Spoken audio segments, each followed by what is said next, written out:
about 500 years is the exploration of the metaphor of materialism, which began as a simple limiting case. Since we're at the Philosophical Research Society, it behooves us to talk philosophy for a moment and remind you that there is what's called Occam's razor.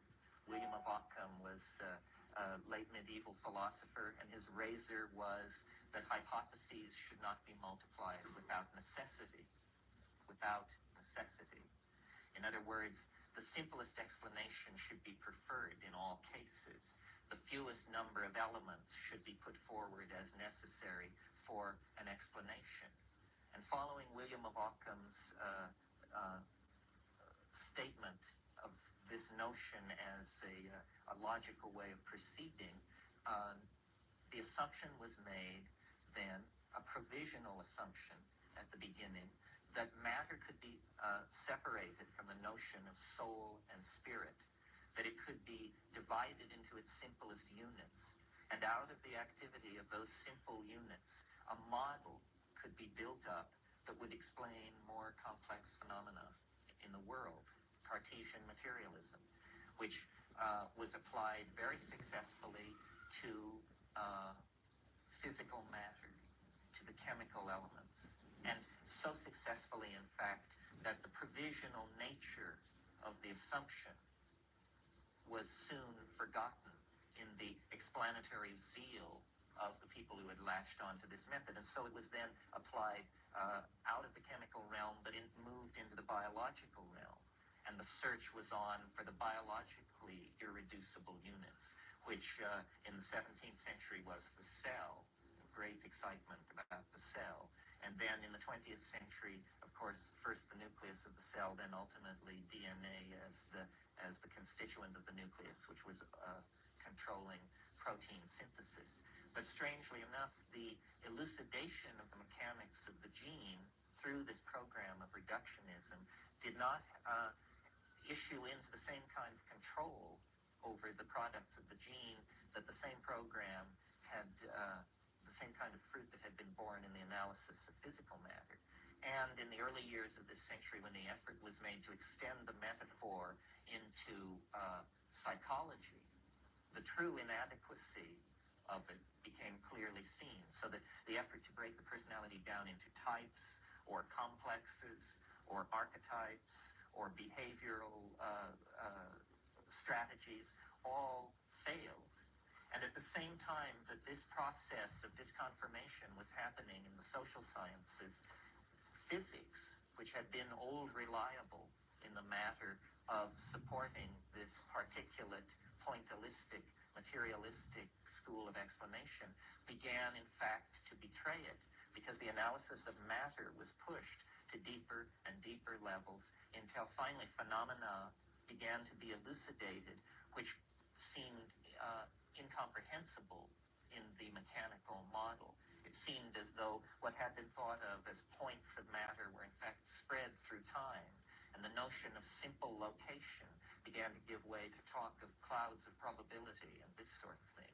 All of this reaching a culmination in 1923 with the Copenhagen Conference on Quantum Physics, where basically a new vision of matter was elucidated. And strangely enough, the new view of matter seemed to have a very mentalist sort of aura about it. It no longer was a theory of simple location, calculable energies, and specific predictions. It was probabilistic. Now, this reemergence of the need for a wave mechanical description of matter can, I think, now be seen from the vantage point of 55 years as the first stirrings, or among the first stirrings, of the reemergence of the spirit. And I think that what understanding and imagination in the light of nature argues for is the presence and reemergence of the awareness of spirit in the world. This is what the so-called and long-heralded paradigm shift is all about. It is a vast turning over of the intellectual universe, which will eclipse many idea systems and support many more. It is the idea of fields, spirit need not be defined or even conceived in any sort of 19th century or mentalist or animist way. What spirit is a field of deployed energy that is somehow co-present at more than one point in space and time. It is the shadow that haunts the particularized world of Newtonian matter. And it is, strangely enough, the commonest object of experience. In other words, as we move through our lives, as we project our hopes, as we plan our days, as we execute our jobs, we move in this realm of spirit. The problem is that we have been very slowly but very efficiently corralled inside an intellectual system which gives no credence to spirit and therefore has had a curious effect on the validation that we give our own lives. For instance, if you look at positivist philosophy, which is the dominant philosophical paradigm in academic philosophy, there you learn that there are primary and secondary qualities to the world. And the primary qualities are charge, spin, angular momentum, velocity, this sort of thing. Things which nowhere come tangential to the felt world of the individual. Well, then there are also so-called secondary qualities: color, taste, tone, feeling, all the things that make up the world that you and I experience. So somehow we are not traveling in first class on this metaphysical airliner. You know, we're back there with the secondary qualities. And the good stuff is all up front, and it is described and manipulated by incomprehensible equations, and you have to enter into a priesthood to become part of it. Well, it's to our credit, I think, that we are waking up. And one of the reasons that we are waking up is because into the objects of common experience, by an exhaustive search of the objects of common experience, diligent, clear-thinking seekers after understanding, people who are practicing, who took seriously the Constitution's assurance of the pursuit of happiness, have, Robert Bork notwithstanding, have found more than the right of privacy in the Constitution, but have actually found the right to alter your own consciousness for purposes of personal growth. Well, consciousness is like a still pool. If it is unperturbed, it returns a clear image of the world, in the same way that the unperturbed surface of a pond will become a mirror to the environment around it. But if consciousness is perturbed by being shifted from its ordinary modalities, then the extraordinarily tenuous and provisional nature of what we call reality swims into our ken. And we see, that what we take to be solid objects, what we take to be here and now, what we take to be personal identity versus other, in the form of other personality, that all of these things hang by the most tenuous of linguistic threads and cultural conventions. And that beneath the surface of those conventions is utter terra incognito, a no man's land, the unexplored territory behind cultural assumptions, suddenly, starkly, totally, incontrovertibly illuminated to the inspection of the individual. Well, this is feeding. Indeed, to my mind, it is the major factor responsible for the reemergence of the awareness of the spirit. It holds out the possibility that we can create a new definition of our own humanness, that it was fine for purposes of disentangling from the medieval church to take the materialist route and to follow it into Darwinian evolution, to recognize our ascent from previous primate forms, and to sort of claim a dimension of existential freedom. But that is not the whole story. That essentially is the legacy or the achievement of modernism, which was fully worked out by 1927 or 8, I would say. I mean, those people, the pataphysicians, the quantum physicists, the Dadaists, the Surrealists, Alfred Jarry, André Breton. It was all worked out. And those of us who were born after that time and have come into this sort of pseudo-eschaton of regurgitation of modern values in art, fashion, and literature have been living in this kind of a goldfish bowl ever since. I mean, really, it's astonishing the degree to which, in the most progressive and fast-moving century in the last 10 or 20, for that matter, there has also been an extraordinary backward current, a very strong recidivism that has held at bay the true exfoliation of what modernity was supposed to mean. That's why within the 20th century, the further back you go, the more utopian the projection of the future becomes. And the further into the 20th century you go, the more like a dystopia it becomes as we get not elevated railways, immortality, and hot pants, but, bread lines and germ warfare and doublespeak and all of these things. So into this situation of retrenchment and cultural recidivism and the working out of modern values, which are materialist values, comes then the beginning of the postmodern era. I prefer a different term, which I call compressionism. The compressionist era, which follows the modern era. And its theme is the reemergence of the presence of the spirit.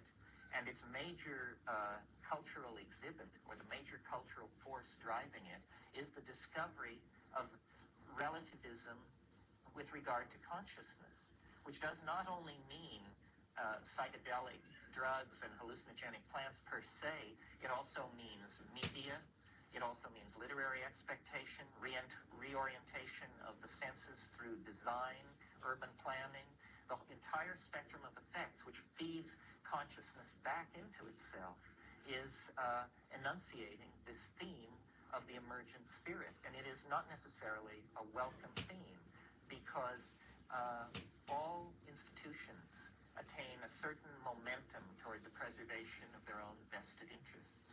And science and the handmaiden of science, which is modern technocratic government, have created a number of cultural institutions that have a friction with the reemergence of the spirit. First and foremost is the notion of the public. The public is this weird idea that was generated in the wake of the printing press, that there were vast numbers of people who could be treated atomistically. They didn't have to be thought of as individuals. They could be thought of as various classes, masses of people to be manipulated.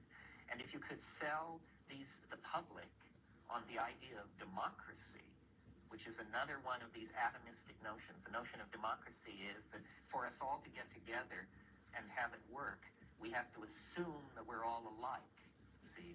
So we each have a vote, and then you may be tall, you may be short, you may be rich, you may be poor, you may be black, you may be white, but that doesn't matter. We'll give everybody this charge, one vote, and then we'll see how these populations work themselves out. What they don't tell you is that at the same time that you build this definition of the citizen, you also build the institutions which subvert the citizen. So the citizen is not free to act out and express the wishes of the citizen. The citizen is a consumer of ideological models that are sold to the citizen through agencies of mass propaganda. So there's this peculiar playing off of one against the other. In the meantime, what has also been happening is the institutions of language, which previously were pretty much left to develop on their own, and that was the situation well into the 19th century.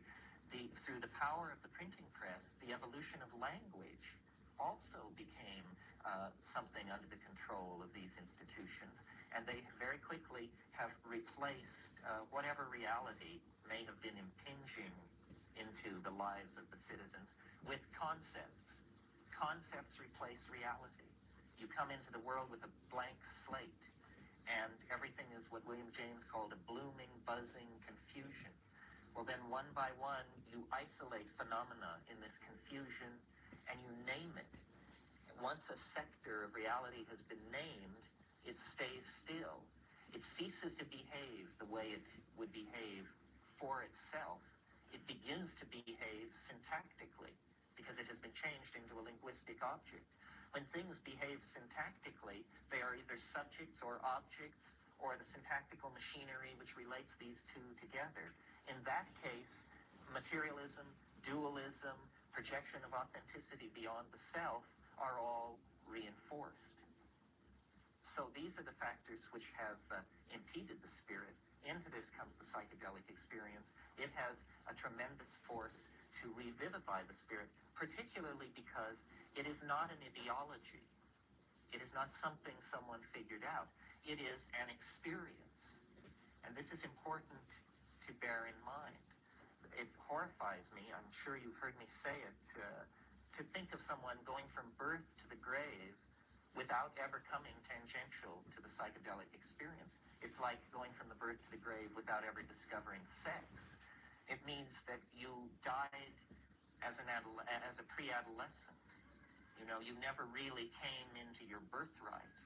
And we have been infantilized by our cultural institutions to accept the notion of ourselves as citizens consuming these regurgitated scientific models, which are then hashed through by Madison Avenue and then handed down to us by the organs of mass culture. And this is supposed to be what we anchor our lives on. It's no wonder that drug abuse, child abuse, self-abuse is rampant in this society because it all has been taken away from us. You may read 1984 and think, well, thank God it isn't that bad yet. Well, the only difference between us and 1984 is we dress better.